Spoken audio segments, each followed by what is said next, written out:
Now King Solomon loved many foreign women, along with the daughter of Pharaoh, Moabite, Ammonite, Edomite, Sidonian, and Hittite women, from the nations concerning which the Lord had said to the people of Israel, "You shall not enter into marriage with them, neither shall they with you, for surely they will turn away your heart after their gods." Solomon clung to these in love. He had 700 wives who were princesses, and 300 concubines, and his wives turned away his heart. For when Solomon was old, his wives turned away his heart after other gods, and his heart was not wholly true to the Lord his God, as was the heart of David his father. For Solomon went after Ashtoreth, the goddess of the Sidonians, and after Milcom, the abomination of the Ammonites. So Solomon did what was evil in the sight of the Lord, and did not wholly follow the Lord, as David his father had done. Then Solomon built a high place for Chemosh, the abomination of Moab, and for Moloch, the abomination of the Ammonites, on the mountain east of Jerusalem. And so he did for all his foreign wives, who made offerings and sacrifice to their gods. And the Lord was angry with Solomon, because his heart had turned away from the Lord, the God of Israel, who had appeared to him twice, and had commanded him concerning this thing, that he should not go after other gods. But he did not keep what the Lord commanded. Therefore the Lord said to Solomon, "Since this has been your practice, and you have not kept my covenant and my statutes that I have commanded you, I will surely tear the kingdom from you, and will give it to your servant. Yet for the sake of David your father I will not do it in your days, but I will tear it out of the hand of your son. However, I will not tear away all the kingdom, but I will give one tribe to your son for the sake of David my servant, and for the sake of Jerusalem that I have chosen." And the Lord raised up an adversary against Solomon, Hadad the Edomite. He was of the royal house in Edom. For when David was in Edom, and Joab the commander of the army went up to bury the slain, he struck down every male in Edom. For Joab and all Israel remained there 6 months, until he had cut off every male in Edom. But Hadad fled to Egypt, together with certain Edomites of his father's servants, Hadad still being a little child.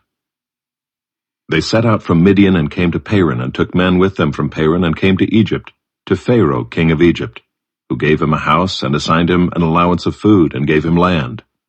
And Hadad found great favor in the sight of Pharaoh, so that he gave him in marriage the sister of his own wife, the sister of Tahpenes the queen.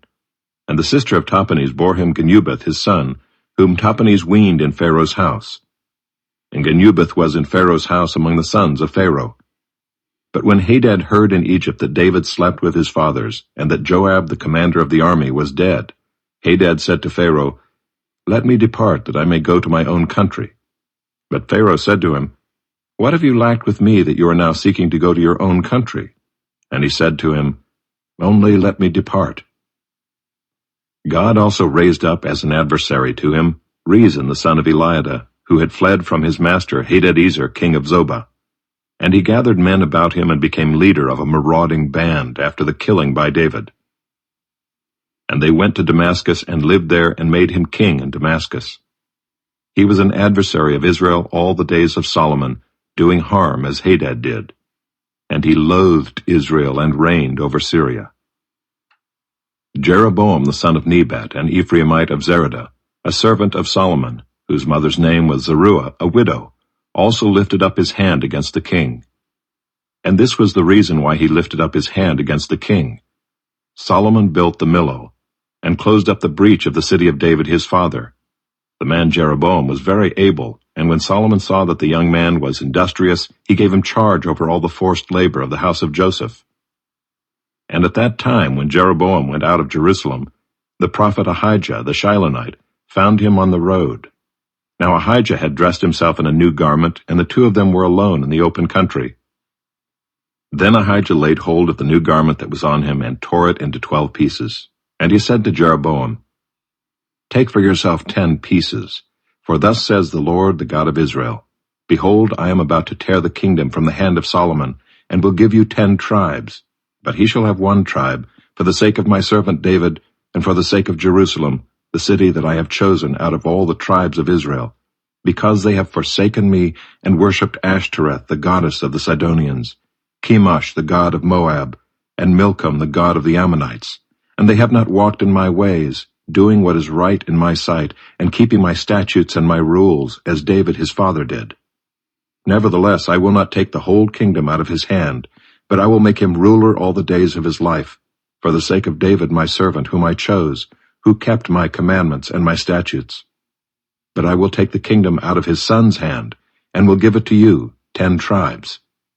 Yet to his son I will give 1 tribe, that David my servant may always have a lamp before me in Jerusalem, the city where I have chosen to put my name. And I will take you, and you shall reign over all that your soul desires. And you shall be king over Israel. And if you will listen to all that I command you, and will walk in my ways, and do what is right in my eyes, by keeping my statutes and my commandments, as David my servant did, I will be with you and will build you a sure house, as I built for David, and I will give Israel to you. And I will afflict the offspring of David because of this, but not forever. Solomon sought therefore to kill Jeroboam. But Jeroboam arose and fled into Egypt, to Shishak king of Egypt, and was in Egypt until the death of Solomon. Now the rest of the acts of Solomon, and all that he did, and his wisdom, are they not written in the book of the acts of Solomon? And the time that Solomon reigned in Jerusalem over all Israel was 40 years. And Solomon slept with his fathers, and was buried in the city of David his father. And Rehoboam his son reigned in his place. A Song of Ascents. Out of the depths I cry to you, O Lord. O Lord, hear my voice. Let your ears be attentive to the voice of my pleas for mercy. If you, O Lord, should mark iniquities, O Lord, who could stand? But with you there is forgiveness, that you may be feared. I wait for the Lord, my soul waits, and in his word I hope. My soul waits for the Lord more than watchmen for the morning, more than watchmen for the morning. O Israel, hope in the Lord. For with the Lord there is steadfast love, and with him is plentiful redemption. And he will redeem Israel from all his iniquities.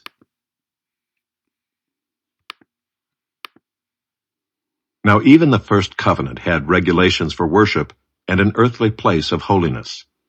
For a tent was prepared, the first section in which were the lampstand and the table and the bread of the presence. It is called the holy place. Behind the second curtain was a second section called the most holy place, having the golden altar of incense and the ark of the covenant covered on all sides with gold, in which was a golden urn holding the manna, and Aaron's staff that budded, and the tablets of the covenant. Above it were the cherubim of glory, overshadowing the mercy seat. Of these things we cannot now speak in detail. These preparations having thus been made, the priests go regularly into the first section, performing their ritual duties. But into the second only the high priest goes, and he but once a year, and not without taking blood, which he offers for himself and for the unintentional sins of the people. By this the Holy Spirit indicates that the way into the holy places is not yet opened as long as the first section is still standing, which is symbolic for the present age. According to this arrangement, gifts and sacrifices are offered that cannot perfect the conscience of the worshipper, but deal only with food and drink and various washings, regulations for the body imposed until the time of Reformation. But when Christ appeared as a high priest of the good things that have come, then through the greater and more perfect tent, not made with hands, that is, not of this creation, he entered once for all into the holy places, not by means of the blood of goats and calves, but by means of his own blood, thus securing an eternal redemption. For if the blood of goats and bulls and the sprinkling of defiled persons with the ashes of a heifer sanctify for the purification of the flesh, how much more will the blood of Christ, who through the eternal Spirit offered himself without blemish to God, purify our conscience from dead works to serve the living God? Therefore he is the mediator of a new covenant, so that those who are called may receive the promised eternal inheritance, since a death has occurred that redeems them from the transgressions committed under the first covenant. For where a will is involved, the death of the one who made it must be established. For a will takes effect only at death, since it is not in force as long as the one who made it is alive. Therefore, not even the first covenant was inaugurated without blood. For when every commandment of the law had been declared by Moses to all the people, he took the blood of calves and goats, with water and scarlet wool and hyssop, and sprinkled both the book itself and all the people, saying, "This is the blood of the covenant that God commanded for you." And in the same way he sprinkled with the blood both the tent and all the vessels used in worship. Indeed, under the law, almost everything is purified with blood, and without the shedding of blood, there is no forgiveness of sins. Thus it was necessary for the copies of the heavenly things to be purified with these rites, but the heavenly things themselves with better sacrifices than these. For Christ has entered not into holy places made with hands, which are copies of the true things, but into heaven itself, now to appear in the presence of God on our behalf. Nor was it to offer himself repeatedly, as the high priest enters the holy places every year with blood not his own, for then he would have had to suffer repeatedly since the foundation of the world. But as it is, he has appeared once for all at the end of the ages to put away sin by the sacrifice of himself. And just as it is appointed for man to die once, and after that comes judgment, so Christ, having been offered once to bear the sins of many, will appear a second time, not to deal with sin, but to save those who are eagerly waiting for him.